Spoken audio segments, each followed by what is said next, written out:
Refresque a memória com Leandro e a mim e tire do fundo do baú seu melhor time de botão. Agora, na Central 3.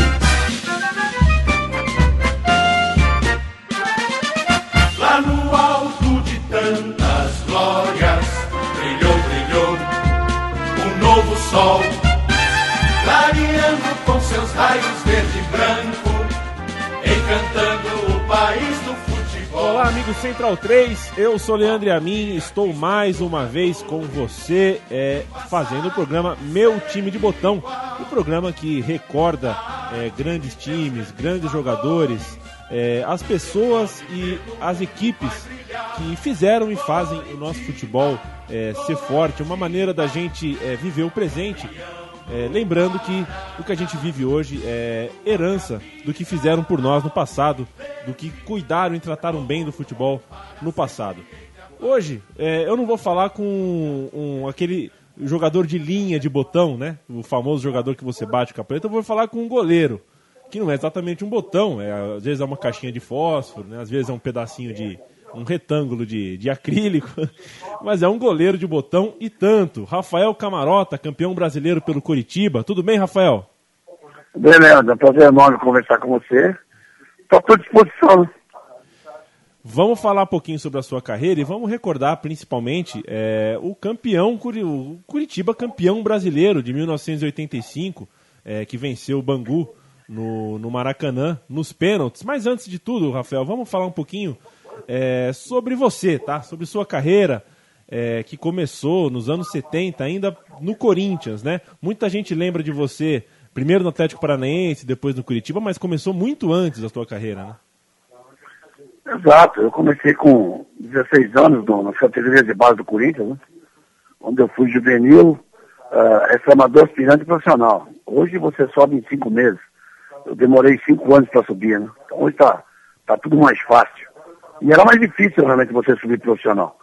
Tinham grandes jogadores que realmente encantaram não só o futebol brasileiro, mas como o futebol mundial. E eu me sinto orgulhoso de ter começado onde eu comecei, né? Você, até chegar no futebol paranaense, você também jogou pela Ponte Preta, por empréstimo, né? E... Diga. Essa saída para a Ponte se deu depois de uma contusão que eu tive no rosto, né?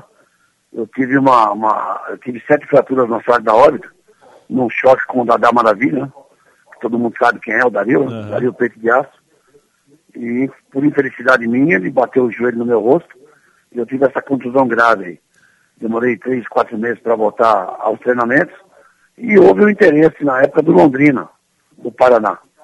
E nesse intermédio aí apareceu o Grêmio de Maringá. E mal sabia eu que lá realmente a minha carreira ia deslanchar e tudo começaria ali novamente, né? Porque eu comecei do zero. E dali a minha carreira seguiu de vento em popa. Pois é, você plantou uma semente lá no futebol paranaense, voltou para o Corinthians no começo da década de 80, participou até do time de 81, um time que estava implantando uma democracia. Aquele Corinthians que você viu em 81 era muito diferente do Corinthians onde você começou sua carreira? Era um time tão quanto o de hoje. Era um time que tinha Paulo César Caju, um time que tinha Zenon, um time que tinha Sócrates, um time que tinha Casagrande, um time que tinha Vladimir.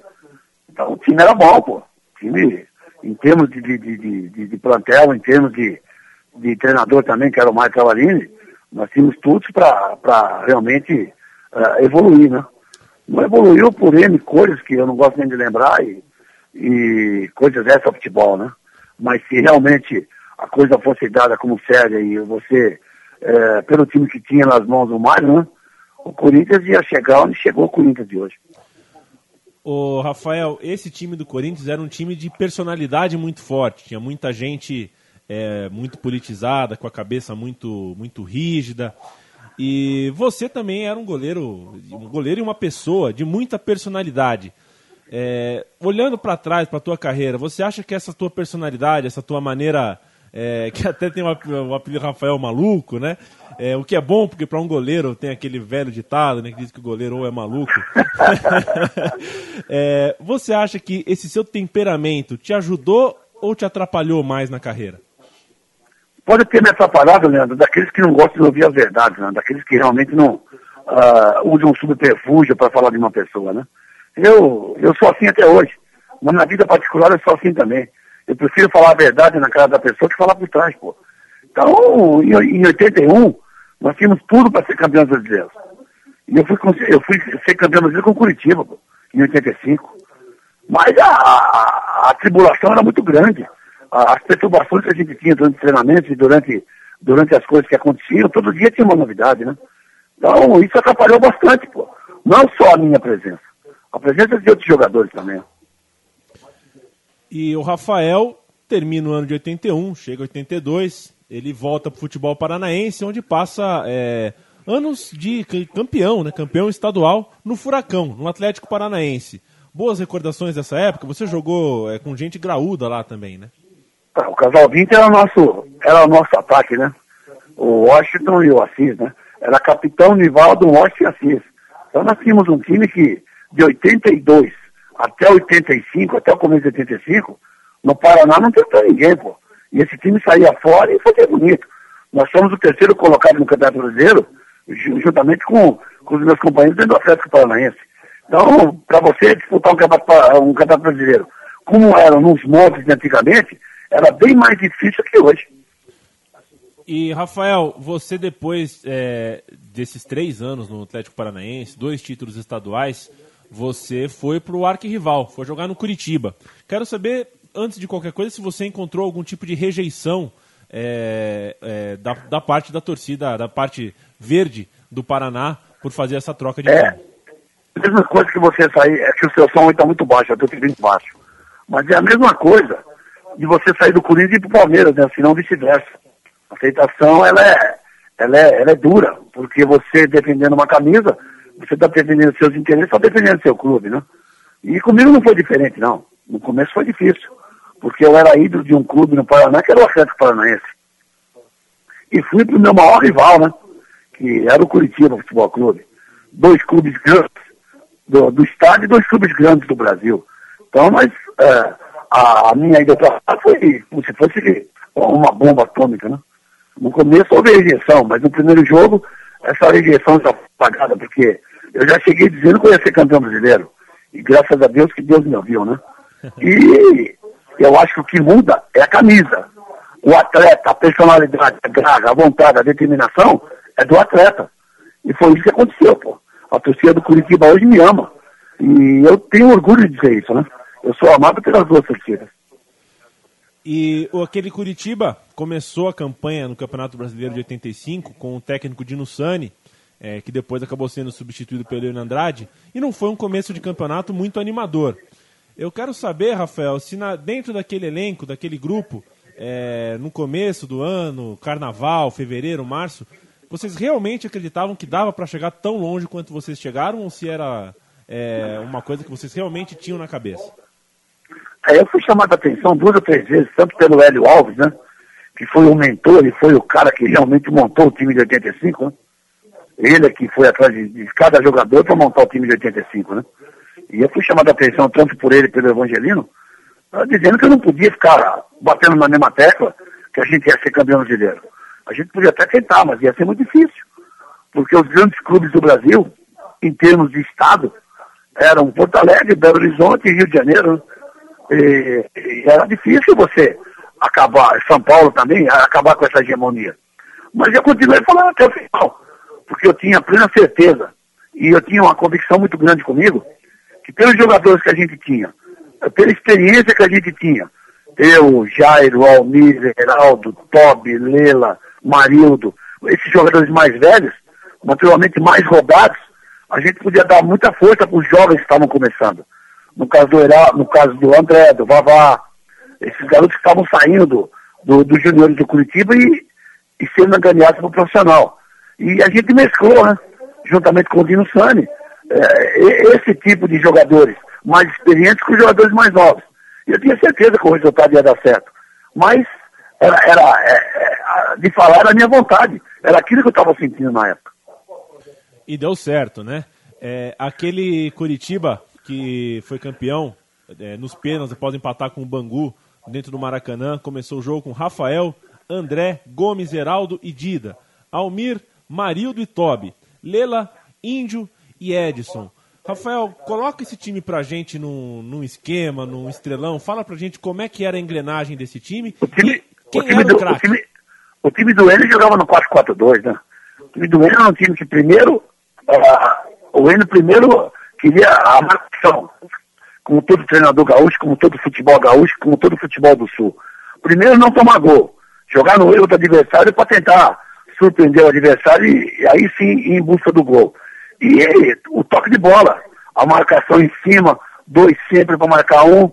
E quando nós sabíamos, no caso do Flamengo, que quem desvirtuava era o Zico, sempre tinha 2 ou 3 jogadores marcando o Galo, para não deixar o Galo fazer seus lançamentos, para não fazer falta perto da área. Tudo isso a gente se preocupava. Mas o nosso time, além de marcar, jogava. Aí que era duro, né, Leandro? E no começo, com o Dino fez 4 jogos com a gente. Aí foi para a Arábia Saudita. Ele, inclusive, fez o convite para mim junto. Eu falei, não, eu vou ser campeão brasileiro, pô. Ele virou para mim assim, você tá louco, ó, campeão brasileiro, Curitiba. E veio o Enio Andrade. Já mudou a filosofia, tanto do Dino como do Enio, mudou a filosofia do treinador. Era outra cabeça. O Dino pensava de um jeito e o Enio pensava de outro. O Dino dava menos abertura e o Enio dava mais abertura. O Enio conversava com a gente. Como é que vocês querem jogar? Como é que nós vamos jogar? Vocês jogam, eu comando. Nós vamos achar um denominador comum melhor, que vocês se equalizem dentro do campo, que a gente possa fazer um esquema tático, que a gente não deixe o adversário jogar e nós jogamos. E foi isso que aconteceu.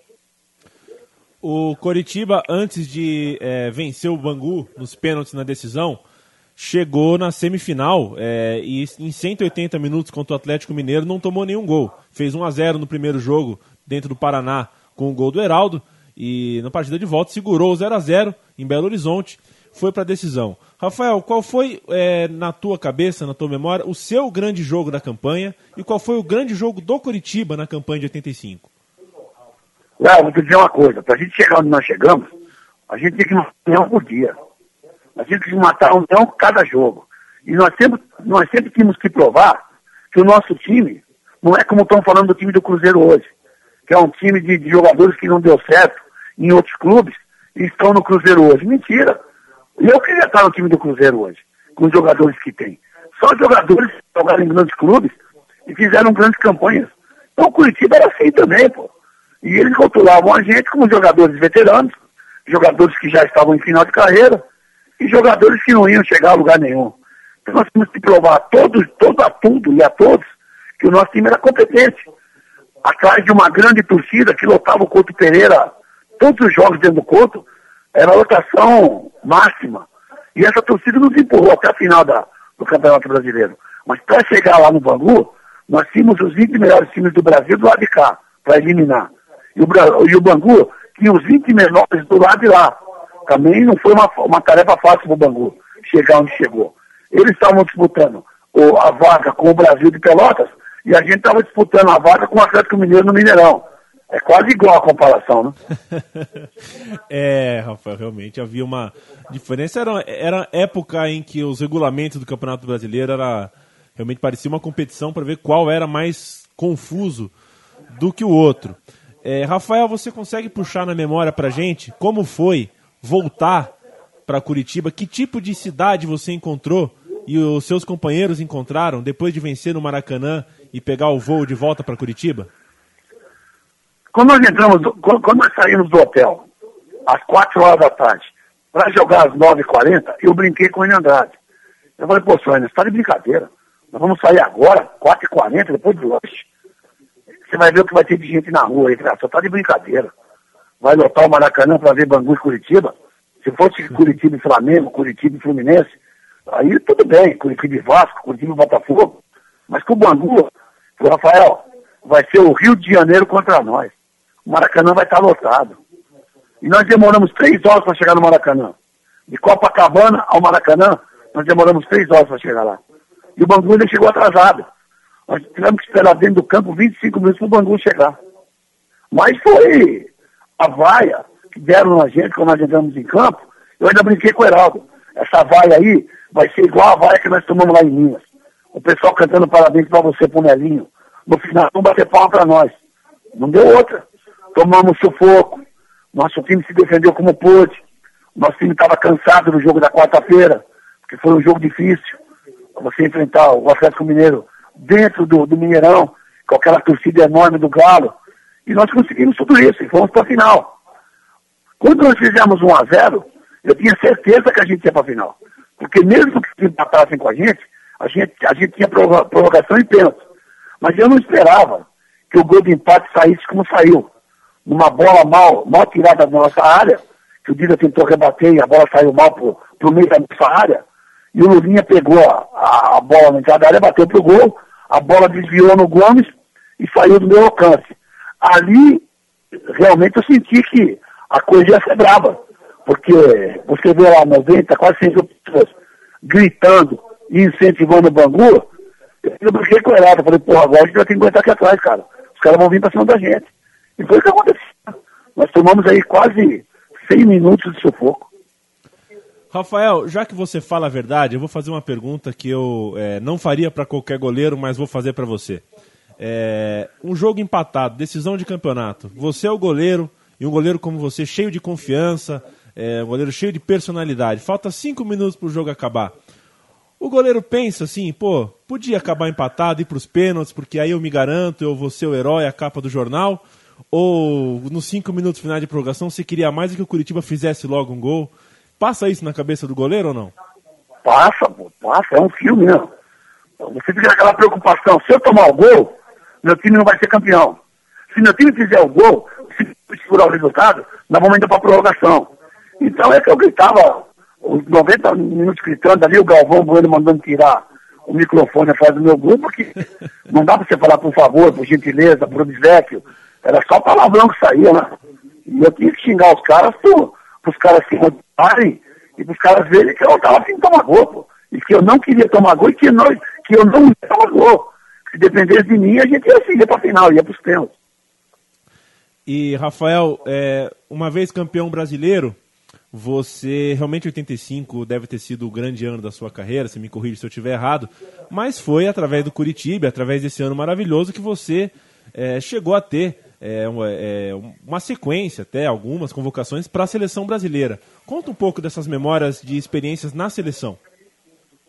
Infelizmente eu perdi a seleção brasileira por causa de uma atletiva, né?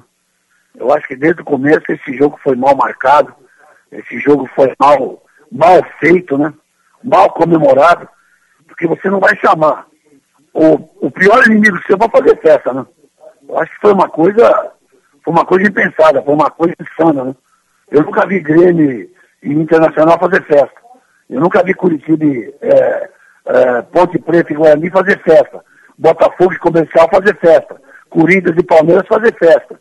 Então armaram um jogo de entrega de faixas, onde o Atlético ia entregar a faixa de campeão brasileiro para nós, e a gente ia entregar a faixa de campeão paranaense de 85 para o Atlético. Só que terminou em tumulto, né? O Atlético queria ganhar da gente de qualquer jeito. E não se gol impedido, deu um tumulto total. Houve alguém que deu um bico no juiz, que não fui eu. Esse alguém foi expulso. E o Enio mandou a gente fazer o caicai, né? Porque era um amistoso. Esperava-se ali 30, 40 mil pessoas no Couto Pereira. Choveu o dia inteiro, choveu a noite toda. Deu 2.000 e poucas pessoas nesse jogo.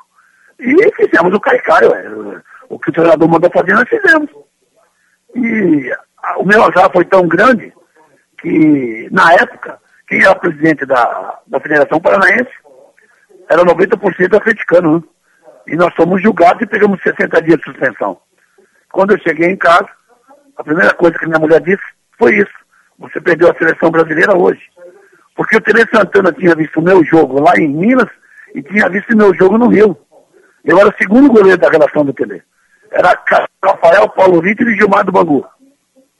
Depois dessa brigalhada toda, eu penso. No dia da convocação, o Tele foi categórico em afirmar: o meu segundo goleiro é o Rafael do Curitiba. Como ele está suspenso no Paraná, eu posso convocá-lo. O Dida foi convocado. E deu o que deu, né? Eu não pude ir para a seleção brasileira, e numa atletiva de entrega de faixas, eu perdi a seleção brasileira. Mas eu acho que o que perdeu foi o estado todo, né? Porque você deixar o coração falar mais alto numa decisão dessas, e mesmo jogando pelo Atlético, tinha muita gente rancorosa, né? Pô, o Rafael foi lá, foi campeão brasileiro. Agora ele vai para a seleção brasileira. Nós estamos aqui na federação. Se a gente concordar com isso, a nossa casa cai. Foi isso que aconteceu. A penalidade veio por cima de mim, né? Me tiraram da seleção brasileira, eu fui parar no pré-olímpico, junto com Dida, Dunga, Mauricinho, Carlos, era um baita bom time. Mas eu era o vovô da turma com 33 anos. Pois é, e mesmo assim, mesmo com esses acontecimentos todos, a lembrança desse pré-olímpico, a lembrança dessa sequência que você teve no gol do Brasil, é boa de alguma forma, né? Lógico, nós conseguimos a medalha de bronze, perdemos o último jogo pro Chile, né? Mas a nossa seleção era muito boa, comandada pelo Jair Pereira, pelo Franca Lasca, que era o nosso preparador físico, o Pedro, que era o nosso diretor lá de Santa Catarina, o Pedro Lopes. Mas eu acho que a passagem foi boa. Você vê agora aí, até o Sub-17 estava embalado para ser campeão mundial nos Emirados e, por infelicidade, perdeu nos pênaltis, né? E nós fomos do mesmo jeito. Nós fomos desclassificados pela Colômbia. Só que a Colômbia estava com o time titular, né?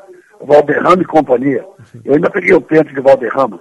Mas eu acho que quando você vai para pênalti, 70% é tranquilidade e 30% é sorte. E nós não demos essa sorte, né? Eu acho que o que aconteceu com o pré-olímpico foi isso. Mas eu me sinto o cara realizado, né? Porque você ser campeão brasileiro com São Paulo, Corinthians, Palmeiras, Santos, Fluminense, os grandes times do futebol brasileiro é uma coisa.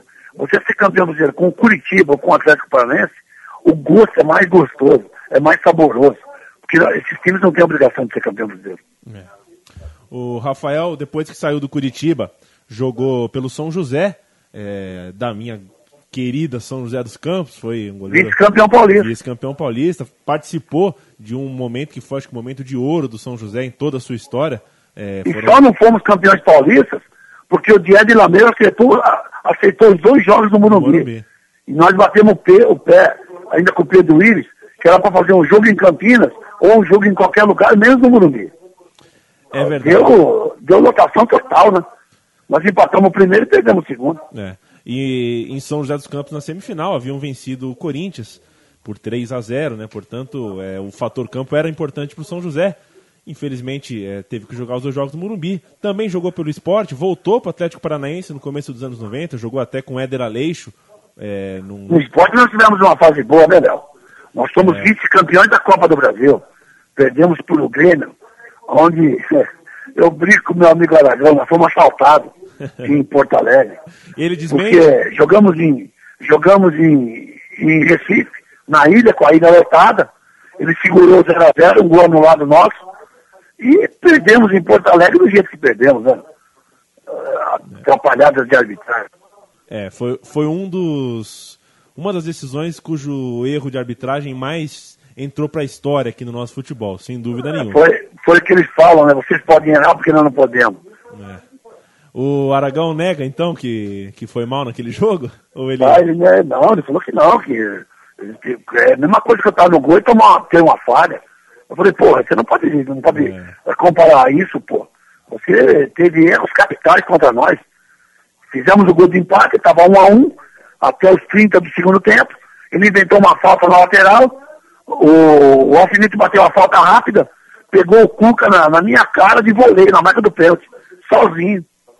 2-1, perdemos a Copa do Brasil ali. E o Rafael também atua pelo Fortaleza, pelo Santo André e pela Ferroviária de Araraquara, até virar, mais tarde, quase 10 anos depois, técnico de futebol. Também trabalhou como preparador de goleiro. Nunca saiu do futebol, né, Rafael? Para você entrar nesse meio, eu acho que futebol é igual cachaça. Você não consegue largar do Léo. E eu não consigo largar, porque está no meu sangue, está no meu coração. Eu sem futebol não vivo. Eu fiquei quase 1 ano e meio aí cuidando da minha mãe, né? Minha mãe infelizmente se foi, mas eu sei que ela está olhando por nós. E ela teve um câncer de boca que devastou a saúde dela. Então, eu fiquei fora do futebol 1 ano e meio aí. Esse 1 ano e meio me fez muita falta, né? Eu encerrei minha carreira na Ferroviária, um grande clube de futebol do interior. Pena que está nessa situação que está, porque a cidade, os torcedores da Araraquara e o time da Ferroviária sempre foi um celeiro de grandes jogadores, né? E você vê o futebol do interior, infelizmente hoje, na situação que está. Mas eu acho que na minha carreira, desses 14, 15 clubes que eu joguei, em todos eles, quando eu não fui campeão, fui vice. Então eu me sinto realizado, né?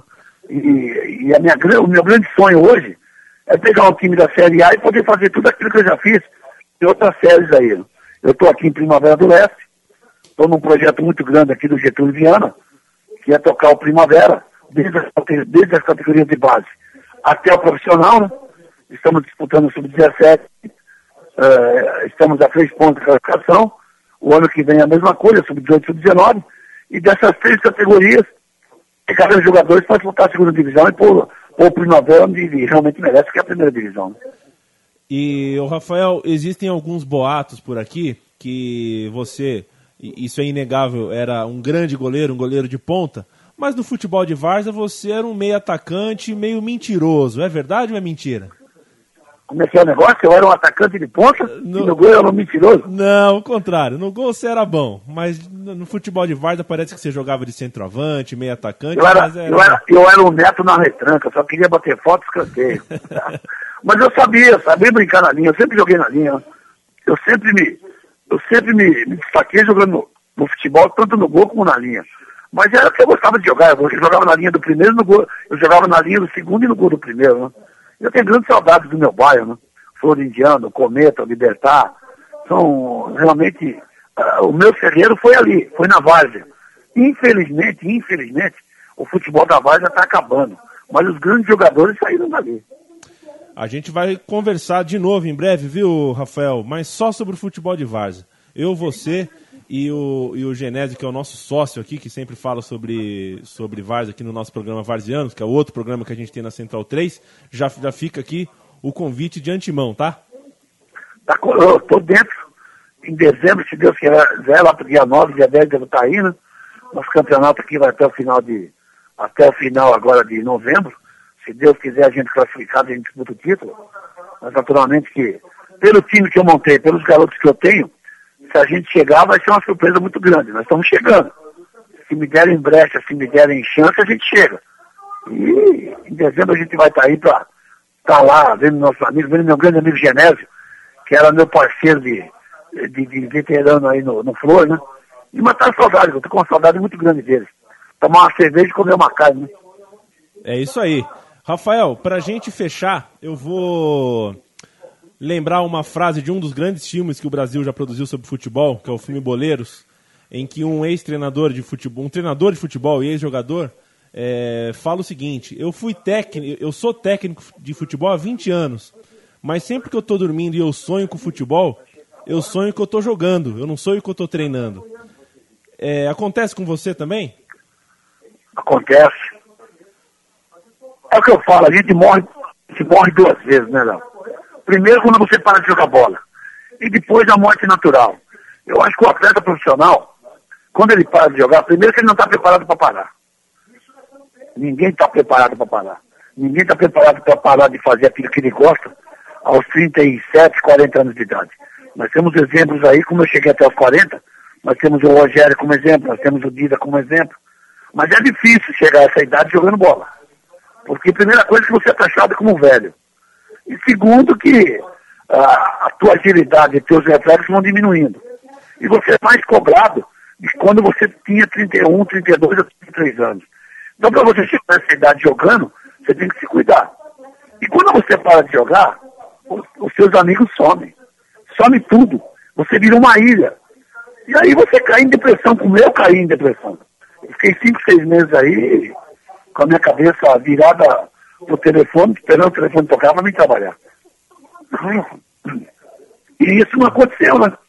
Eu fui galgando isso aos poucos. E é o que eu te falei, eu estou no meio de futebol já há 25 anos. E eu quero, se Deus quiser, pegar um time de primeira divisão, mas do Campeonato Brasileiro. Que dos regionais eu já peguei. Série B eu já peguei, Série C eu já peguei. Então, eu quero que me deem uma super máquina. Porque uma competição que eu já peguei. Agora, não quero ganhar o que esses caras ganham também, não. Eu quero mostrar o meu valor. Tanto tendo esses jogadores na minha mão, eu garanto para você que eu chego. E eu desejo que isso aconteça o mais breve possível, Rafael. Torço por você e agradeço tanto pelo tempo que você dedicou aqui para falar com a gente, quanto pela carreira como um todo, pelo que você deixou para o futebol. E para quem ama futebol, para quem gosta de futebol, é sempre bom revisitar esses grandes times, esses grandes personagens do futebol, como você foi certamente um deles, um dos mais personalistas, daqueles que tinha características mais acentuadas, tanto em termos de comportamento quanto em estilo, né? Estilo do goleiro, aquele bigodão inconfundível.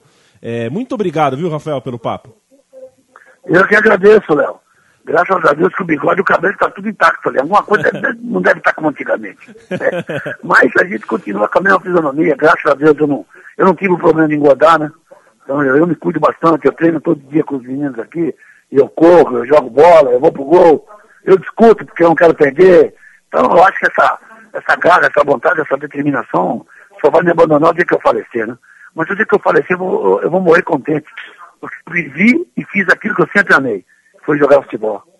Muito bom. O programa Meu Time de Botão volta em 2 semanas e eu estarei aqui, naturalmente. Fica de olho que o Rafael volta qualquer dia desses para fazer o programa Varzianos com a gente também, bom de papo, um cara legal, de boas memórias. Um grande abraço para quem nos ouviu. O programa estará sempre disponível dentro do site em podcast para quando você quiser ouvir. E cuide-se bem. Até lá.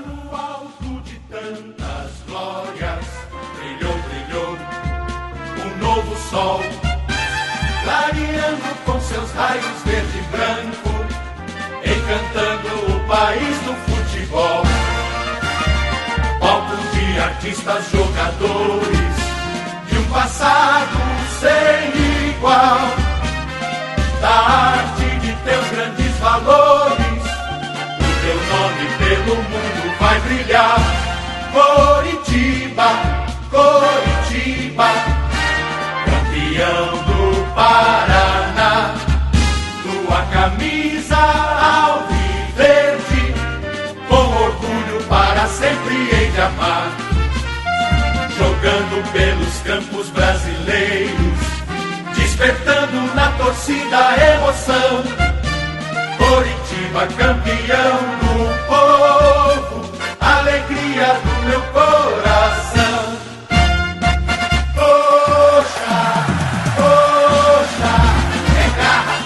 Força é tradição. Coxa, coxa, explode o coração. Coxa, coxa, é garra, é força, é tradição. Coxa, coxa, explode o coração.